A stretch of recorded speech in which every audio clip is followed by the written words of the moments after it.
Do we all remember trading snacks in elementary school?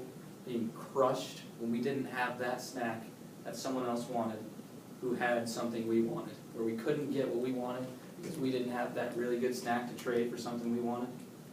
Well, what if you did have something everyone wanted?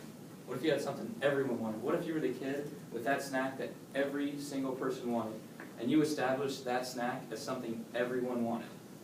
Well, you just created money in your little sphere of elementary school kids.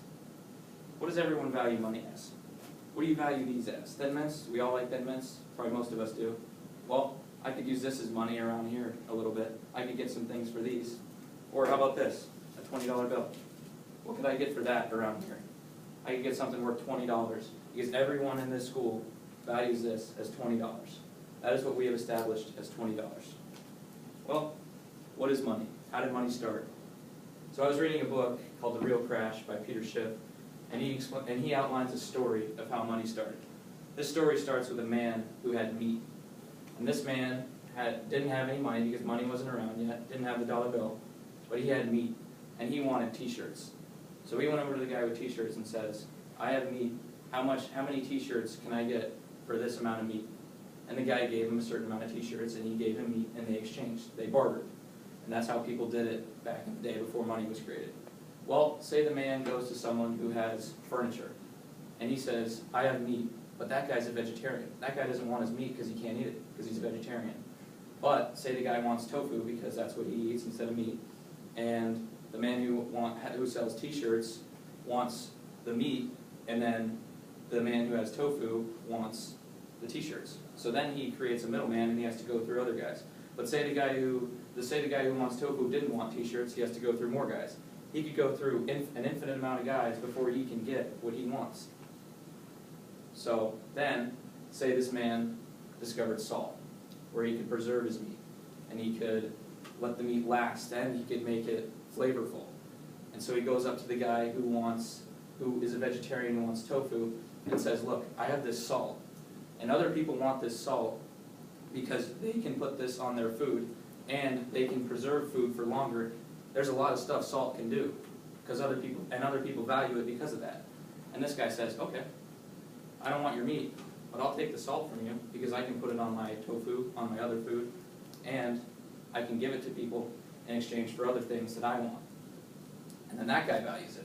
And then takes it to the guy who has t-shirts and says, I don't have any more meat, but I have this salt that other people value because of what it does, and it's great because you can get other things for this salt, and you can trade it with people. So he values it. Say he goes up to a bunch of other people, and assume everyone in the city is valuing this salt. He just created money in his city. That salt is his currency. And that's how money started. When people were bartering, they found something that everyone valued. They found a common interest in something. And that's how money started. According to Keith Weiner of Forbes, money is the accepted medium of exchange. And in that case, salt was the accepted medium of exchange. So, what did the United States do? How did we get to this dollar bill? How did we get to value this? Well, right now, it's nothing more than the paper it's printed on. So why do we value it? Well, in the 18th century, when gold started becoming prominent, everyone was mining for gold. Everyone loved gold. I love gold. I hope you guys love gold. And so eventually other countries started backing their currency with gold. And what does that mean, to back a currency with gold? Well, they printed their own version of this dollar bill, and they said, this is a $20 bill, so they said a 20 can get you 20 ounces in gold. And that's how it had value. This dollar represents 20 ounces in gold. So every time I make 20 bucks, I make 20 ounces in gold. So I have value now. I can save money. I can create a net worth. Instead of only owning meat, I can own money. And people create net worths with money instead of just what they own, how many things they own. So that allowed people to save, and that was how industries were born. So then what did the U.S. do? They said other countries value gold. We value gold. We found gold in California. There's plenty of gold in the U.S., so why don't we back our currency with it? So the U.S. started backing its currency with gold, called the gold standard. So same thing as other countries, created a $1 bill, a $20 bill, $5 bill, $2 bill, $100 bill, all of those could get you a certain amount of gold. And a $100 bill, 100 ounces of gold, $1 bill, 1 ounce of gold, that's how it all started. And this was a way of checking the amount of money printed.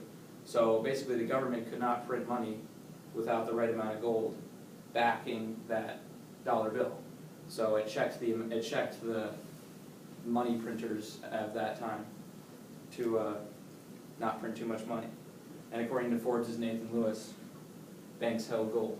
So you could go to a bank and you could say, I have this $100 bill, let's start a bank account, I'm going to give you this $100 bill and I want gold. Or you could say, you could bring them gold and say, I have 1,000 ounces in gold, I'm going to give you this gold and you give me cash for it. And they could hold your value for you.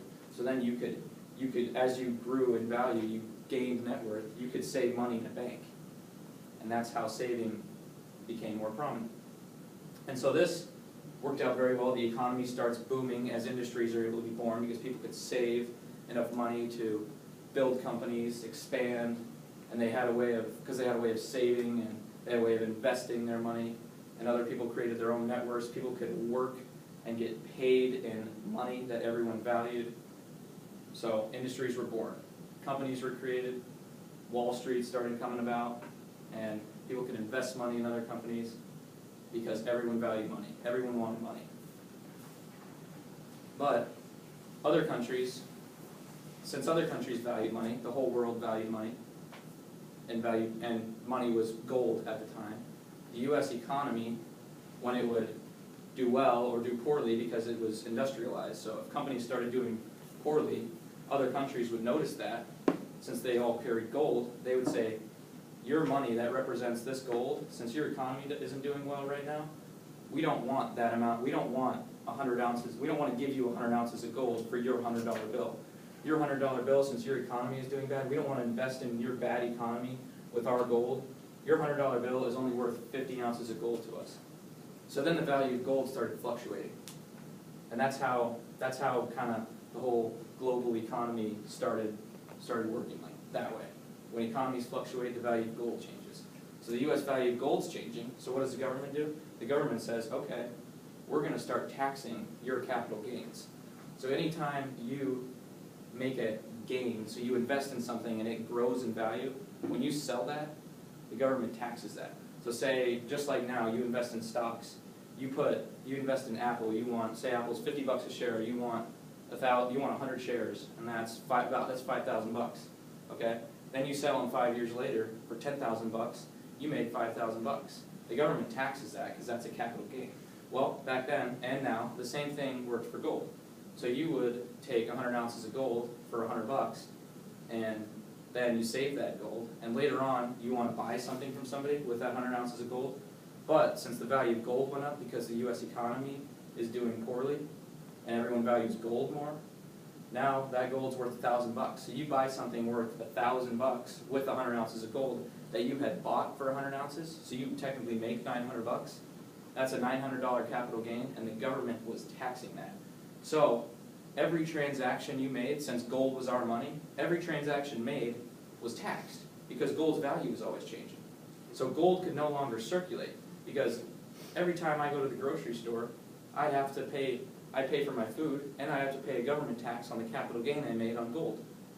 And if it lost money, well, that's not good either because you lost money on the gold.